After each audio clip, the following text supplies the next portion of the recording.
itulah dia.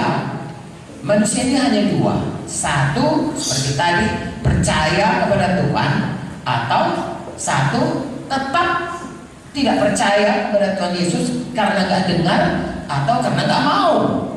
Sudah dengar tapi nggak mau terima, tidak percaya.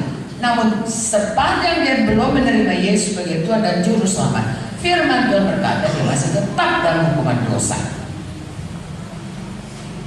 Tapi begitu dia terima Tuhan Yesus, maka dia dibenarkan oleh Allah karena Tuhan Yesus sudah menanggung semua dosanya.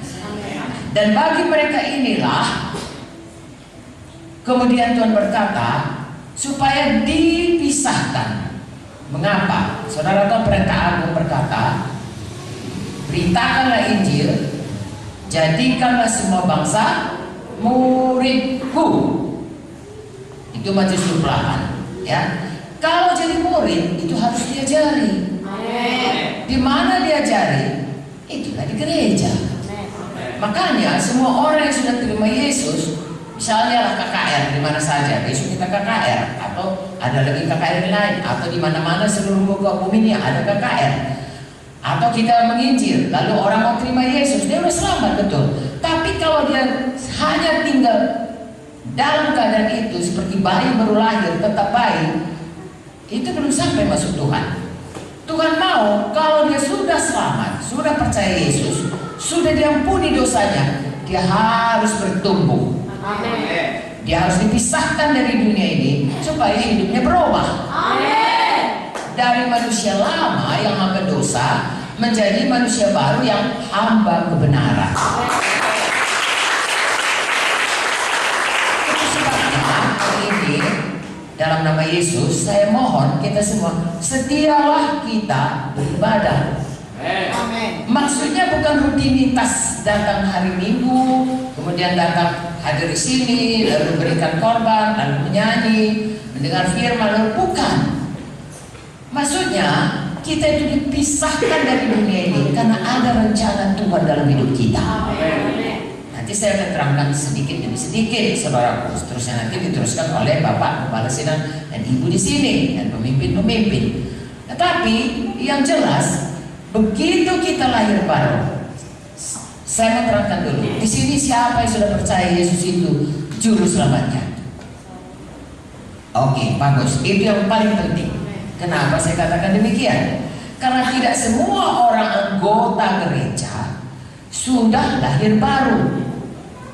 Kita harus memastikan tiap-tiap kita, ya, kita itu sudah betul-betul seperti tadi ada darah Yesus dalam hati kita.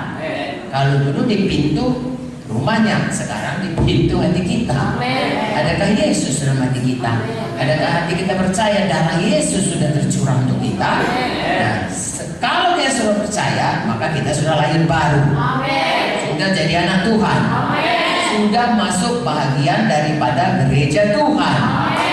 Kalau kita ada di sini, kita betul-betul gereja Tuhan. Ya. Karena ada juga orang yang datang ke gereja, dia belum terima Yesus, itu saudaraku harus betul-betul kita tolong. Ya, kalau itu saudara kita saksikan. Kalau ya Bapak Pendeta tentu harus memastikannya, pemimpin KKS harus memastikannya, supaya jangan hanya datang ke gereja, tapi harus sungguh-sungguh menjadi bagian dari eklesia. Orang yang dipisahkan. Haleluya. Haleluya. Jadi kita ini sesungguhnya dipisahkan Tuhan supaya kita berubah. Haleluya. Haleluya. Ya, saya bisa menerangkannya berubah ini saudaraku. Kalau dalam buku Roma 6 berkata, dulu hamba dosa, sekarang hamba Yesus. Dulu hamba setan, ada ayatnya itu semua. Sekarang menjadi hamba kebenaran. Ya, hamba dosa jadi hamba kebenaran, hamba setan jadi hamba Yesus. Berubah hidup kita itu. Ya, sangat berubah. Ya, seorang hamba Tuhan mengumpamakannya seperti ini.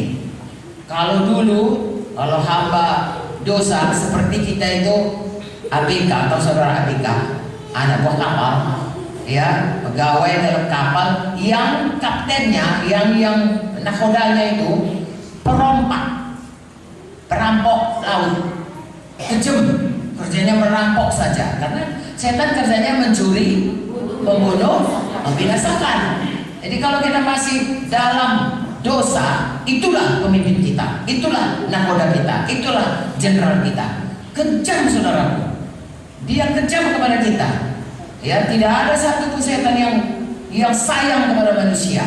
Apa boleh bilang, ujung-ujungnya rencananya mencuri, membunuh, membinasakan. Mencuri damai kita, mencuri harta kita dengan membuat kita rugi atau ditipu orang. Ya, mencuri kesehatan kita yang buat kita sakit, bahkan membunuh jiwa kita, membunuh tubuh kita. Itulah pekerjaannya. Jadi kejam sekali. Kalau kita masih menjadi hamba kepada ini, pemimpin perompak ini. Tetapi satu hari ada satu kapal perang, ya, nakodanya, panglimanya Tuhan Yesus. Lalu kemudian diselamatkannya kita dari kapal perompak ini. Berganti majikanlah kita. Tadinya kita hamba daripada perompak ini, hamba dosa, hamba setan. Sekarang hamba Tuhan Yesus. Tetapi saudara bisa membayangkannya, kita sudah sangat terbiasa hidup sebagai hamba kepada perompak ini. Kalau dia panggil nama kita, ya, kalau di Medan itu ada marganya, ya. Di sini saya tidak tahu apakah punya marga juga. Oke, saya sendiri, ya.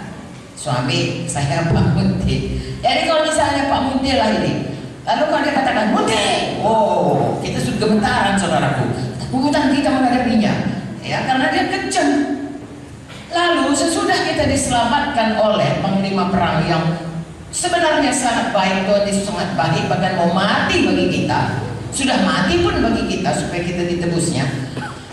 Waktu dia panggil nama kita, walaupun dia panggil dengan lembut misalnya, Munti, kita sudah gemetaran. Itu yang harus berubah. Haleluya. Hidup yang tadinya ketakutan menjadi hidup yang sukacita.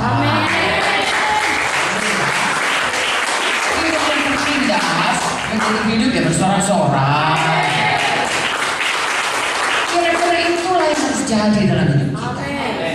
Ya, semua kutuk dosa, semua tindasan setan, semua ikatan-ikatannya itu harus bebas sungguh-sungguh dari kita, dan kita hidup baru di mana kita hidup bersorak-sorai, bersukacita, bersyukur, berkemenangan. Sebabnya Tuhan bilang, Tuhan katakan, jadikan murid, eklesia, mari kita datang dengan setia selalu di gereja, diajari daripada firman Tuhan, sehingga berubah pola pikir kita, berubah hati kita, berubah hidup kita, berubah nasib kita.